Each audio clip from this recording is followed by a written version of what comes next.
और इस वक्त पंजाब असम्बली के इंतखाबात, इलेक्शन कमीशन का लाया अमल क्या होगा। चीफ इलेक्शन कमिश्नर की ज़ेर सदारत आज सुप्रीम कोर्ट के फैसले के बाद अहम बैठक हुई, जिसमें पंजाब में आने वाले इलेक्शन के हवाले से गौर किया गया। दूसरी तरफ सुप्रीम कोर्ट का तारीखी फैसले पर पीटीआई का मुल्क भर में यौम तशक्कुर मनाने का ऐलान था और आज रात इमरान खान खिलाड़ियों से आम खिताब भी करेंगे। लेकिन मामला ये है कि इस वक्त हुकूमत वो इस इलेक्शन, इस फैसले, तमाम तर चीज़ों को मुस्तरद करी, लेकिन पाकिस्तान मुस्लिम नून की जो चीफ ऑर्गेनाइजर है वो कहती है कि इंतखाबात हुए तो भी ये हारेंगे पाकिस्तान तहरीक इंसाफ वाले और अगले 5 साल फिर यही रोना रोते रहेंगे। बैरिस्टर एहतशाम साहब हमारे साथ मौजूद हैं, कानूनदान भी हैं, सीनियर तजज़ियाकार भी हैं। पर्सन बहुत शुक्रिया बैरिस्टर साहब आपके वक्त का। एहतशाम साहब, नून लीग एक जानिब फैसला कबूल नहीं कर रही है, दूसरी जानिब जो है वो पूरी एक अदालत के खिलाफ मुहिम जो ही है, तो सर इस असना में इलेक्शन कमीशन इलेक्शन कराने की पोजीशन में होगा, हुकूमती इदारे उसके साथ होंगे, क्या सिचुएशन देख रहे हैं आप? बहुत शुक्रिया। एक तो ये है कि इलेक्शन कमीशन ऑफ पाकिस्तान अब पाबंद है सुप्रीम कोर्ट के फैसले का, और सुप्रीम कोर्ट ने जो फैसला दिया है उन्हें तो उसकी मिनोइन जो है उस पर अमल दरामद करना पड़ेगा, और अगर नहीं करेंगे तो उसके फिर नताइज हैं जिसका जिक्र सुप्रीम कोर्ट को इसी फैसले के अंदर मौजूद है। जहाँ तक बात है हुकूमत की, तो हुकूमत शदीद ढिठाई का मुजाहरा कर रही है, इसमें कोई शक नहीं है, और उन्होंने तो कहा है कि हम इस फैसले को मानते ही नहीं हैं, ये फैसला 4-3 से था।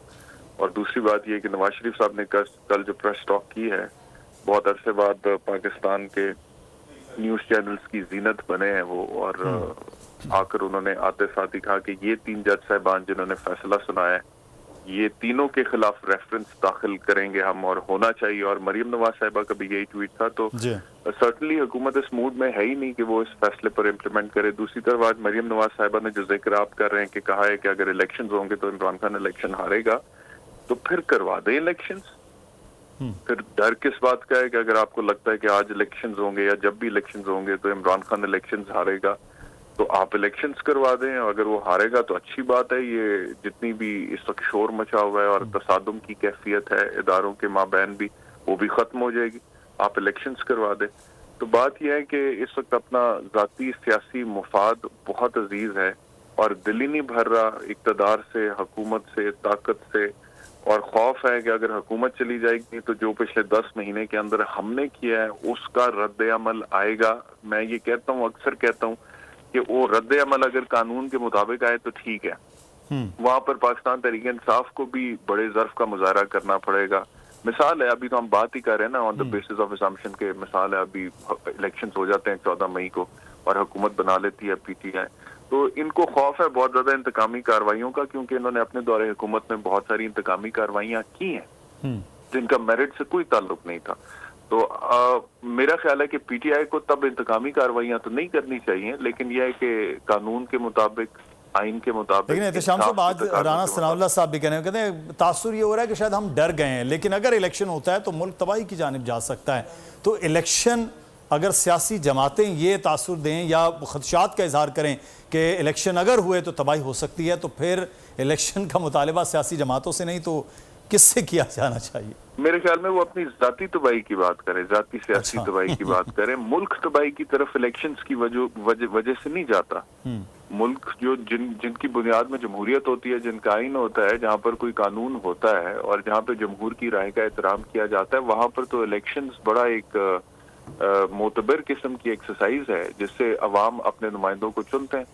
तो उससे तो तबाही का कोई खतरा या खदशा नहीं होता, बल्कि अगर इलेक्शंस का रास्ता रोका जाए और जमहूर की ख्वाहिशात का एहतराम न किया जाए तो फिर मुल्क तबाही और तसादुम और केओस की तरफ जाता है, जो कि जा रहा है, जो कि हो रहा है। तो उस चीज का इदराक इन्हें होना चाहिए। लेकिन क्योंकि जैसे कि मैंने आपसे पहले अर्ज किया कि सियासी तौर पे खुदगर्जी उस इंतहा को पहुंची हुई है कि वहां पे तसादुम की, केओस की, तबाही, मुल्क, ये सारी चीजें जो है ये इस वक्त सेकेंडरी है। जो ज्यादा चीज मैटर करती है पीडीएम की हुकूमत के लिए, 13 जमातों के लिए, वो जाती इक्तदार करता है और इक्तदार में रहने की ख्वाहिश करती है। तो सर ये इस वक्त कंटेम्प्ट का मामला हो रहा है कि अगर वजीर आजम नहीं करवाते हैं तो क्या कंटेम्प्ट का मामला हो सकता है?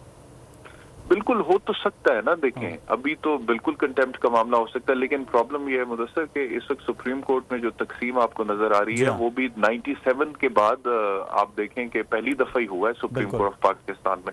मैं अनप्रेसिडेंटेड तो नहीं कहूंगा, 97 में हमने देखी थी तकसीम, लेकिन ये जो तकसीम है ये भी शदीद है।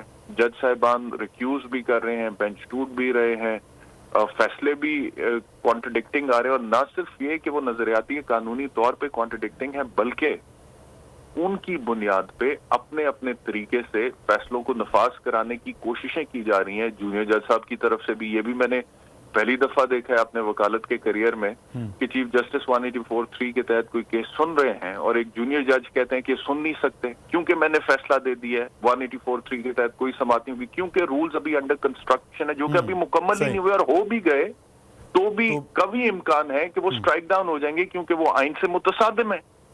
क्योंकि आप 184(3) जो original jurisdiction of the supreme court under the constitution है, आप लेजिस्लेचर के थ्रू उसकी अपील इंट्रोड्यूस कराने की कोशिश करें through an act of the parliament, जो कि कानून के प्रिंसिपल्स के खिलाफ है। अगर कॉन्स्टिट्यूशन में एक फैसला आया है ओरिजिनल ज्यूरिसडिक्शन में, तो ये तकसीम जो है वो इधर भी है और जो सियासत के अंदर जो आप बात कर रहे हैं एहतशाम साहब, वो वहां भी नजर आ रही है। बहुत शुक्रिया। अगर आपको ये वीडियो पसंद आई है तो सब्सक्राइब कीजिए और बेल आइकॉन को प्रेस कीजिए।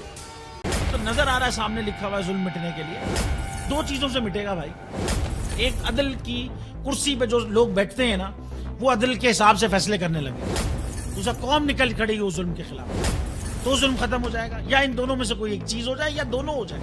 अगर 420 का मुकदमा था, उस वक्त अदलिया में जो लोग बैठे हुए केस देख रहे थे, वो पूछते ना यार चीट हुआ कौन है। जब उनको दिखता कोई चीट नहीं हुआ, केस खत्म कर देते। तो जालिम जुल्म कर ही नहीं पाता। 9 जजेस ने नोट बिफोर किया मेरे केस को यार, 1.5 साल चला। शख्सी जमानत का केस, सेम केस इस्लामाबाद में कर दिया। एक ही इल्जाम पे 2 केस हो नहीं सकते भाई। मतलब 60 दिन का वक्त होता है, 102 दिन के बाद मैं जीत गया, केस बरी हो गया, 102 दिन के बाद अपील फाइल की, एक्सेप्ट कर ली। नहीं करते ना एक्सेप्ट, खत्म हो जाता ना जुल्म यार। भरी अदालत में मुझे बरी कर दिया, फिर पता नहीं क्या हुआ, 2.5 घंटे बाद का नोट बिफोर, मैं नहीं सुनता ये केस। खड़े रहते अपने फैसले पे, मिट जाता जुल्म। अल्लाह ताला ने बिठाया इस कुर्सी, इन कुर्सियों पे इनको यार, ये अल्लाह ताला की तरफ से फैसले करने हैं। तो या तो ये फैसले आएंगे, जुल्म मिट जाएगा, या कौम खड़ी हो जाएगी जुल्म के खिलाफ।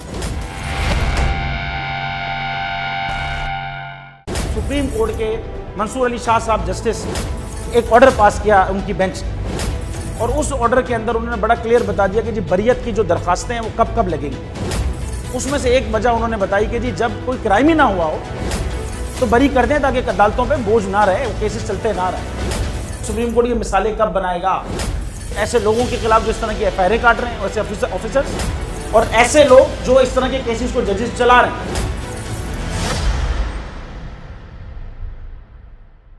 रहमत का महीना आ गया है, बख्शिश का सफीना आ गया, होगी मुलाकात उलमाए दीन से, जो देंगे इत्तेहादे बैनुल मसालिकीन का दर्स, जिक्र होगा अंबियाए कराम, रमजान की स्पेशल ट्रांसमिशन रमजान में।